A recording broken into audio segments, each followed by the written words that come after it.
Is an entirely different system that's updated to present-day knowledge.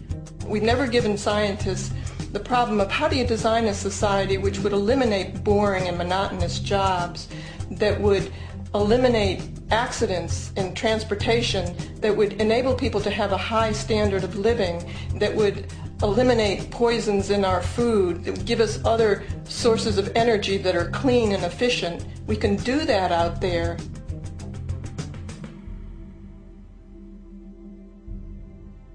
The major difference between a resource-based economy and a monetary system is that a resource-based economy is really concerned with people and their well-being, where a monetary system has become so distorted that the concerns of the people are really secondary, if they're there at all. The products that are turned out are for how much money you can get. If there is a problem in society and you can't earn money from solving that problem, then it won't be done. The resource-based economy is really not close to anything that's been tried. And with all our technology today, we can create abundance. It could be used to improve everyone's lifestyle. Abundance all over the world if we use our technology wisely and maintain the environment. It's a very different system, and it's very hard to talk about because the public is not that well enough informed as to the state of technology.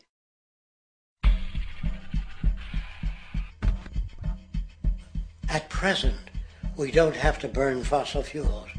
We don't have to use anything that would contaminate the environment. There are many sources of energy available.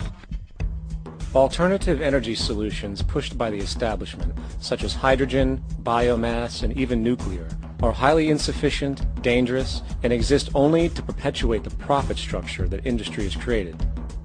When we look beyond the propaganda and self-serving solutions put forth by the energy companies, we find a seemingly endless stream of clean, abundant, and renewable energy for generating power.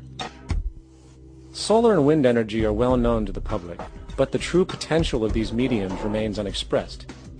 Solar energy, derived from the sun, has such abundance that 1 hour of light at high noon contains more energy than what the entire world consumes in a year. If we could capture 1/100% of this energy, the world would never have to use oil, gas, or anything else. The question then is not availability, but the technology to harness it. And there are many advanced mediums today which could accomplish just that, if they were not hindered by the need to compete for market share with the established energy power structures. Then there's wind energy. Wind energy has long been denounced as weak, and due to being location-driven, impractical. This is simply not true. The U.S. Department of Energy admitted in 2007 that if wind was fully harvested in just 3 of America's 50 states, it could power the entire nation. And then there are the rather unknown mediums of tidal and wave power. Tidal power is derived from tidal shifts in the ocean. Installing turbines which capture this movement generates energy. In the United Kingdom, 42 sites are currently noted as available, forecasting that 34% of all the UK's energy could come from tidal power alone. Wave power, which extracts energy from the surface motions of the ocean, is estimated to have a global potential of up to 80,000 terawatt-hours a year.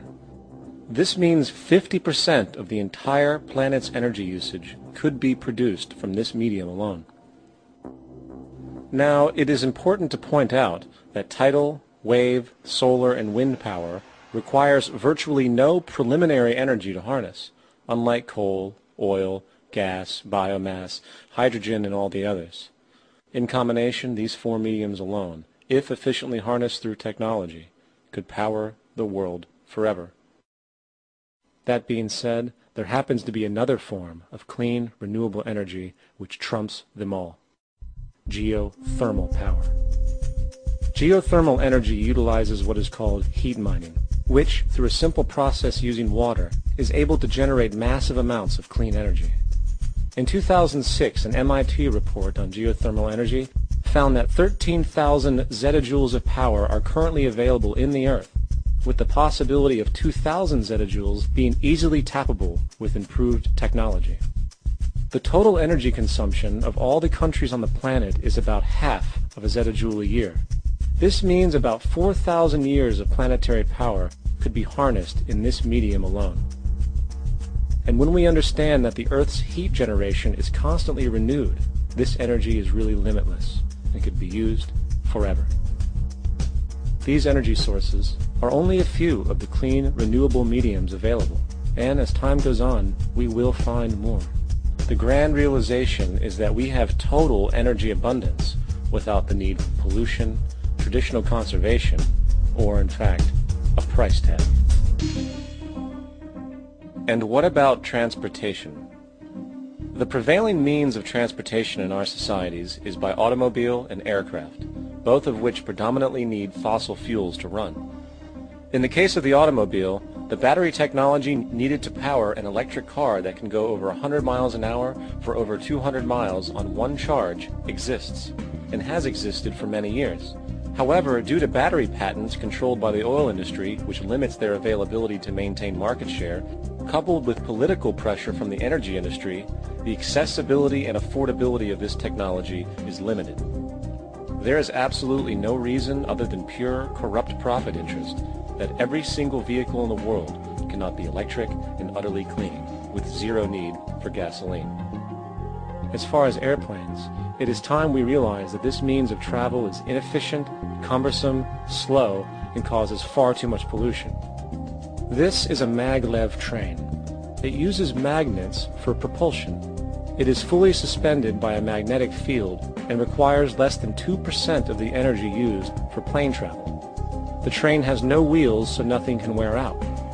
The current maximum speed of versions of this technology, as used in Japan, is 361 miles per hour.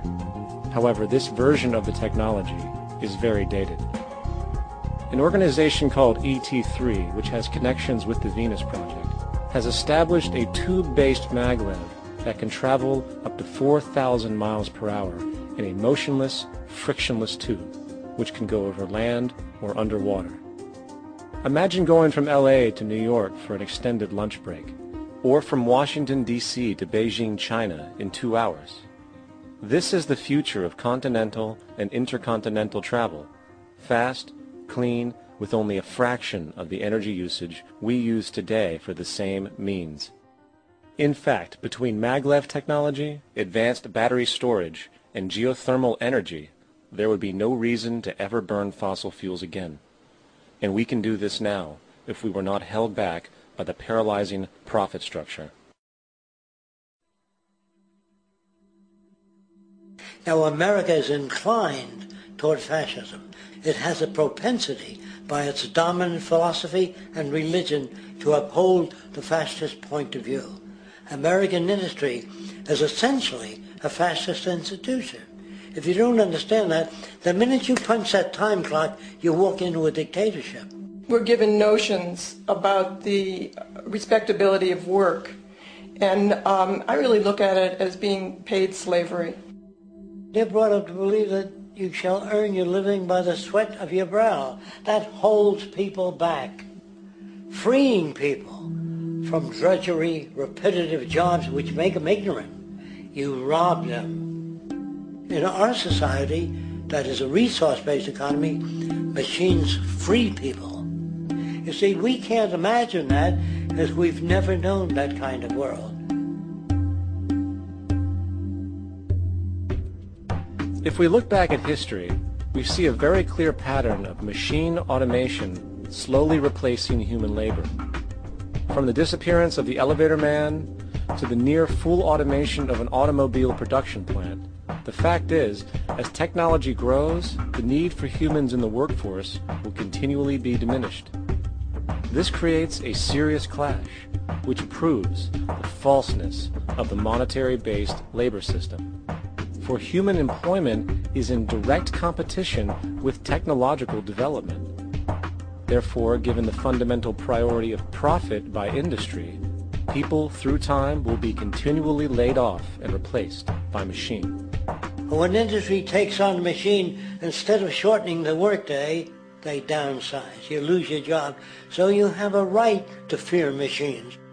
In a high-technology, resource-based economy, it is conservative to say that about 90% of all current occupations could be phased out by machines, freeing humans to live their life without servitude, for this is the point of technology itself. And through time, with nanotechnology and other highly advanced forms of science, it is not far-fetched to see how even complex medical procedures could be performed by machines as well, and based on the pattern, with much higher success rates than humans get today.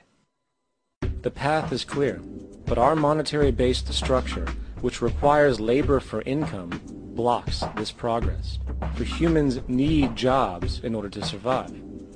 The bottom line is that this system must go, or we will never be free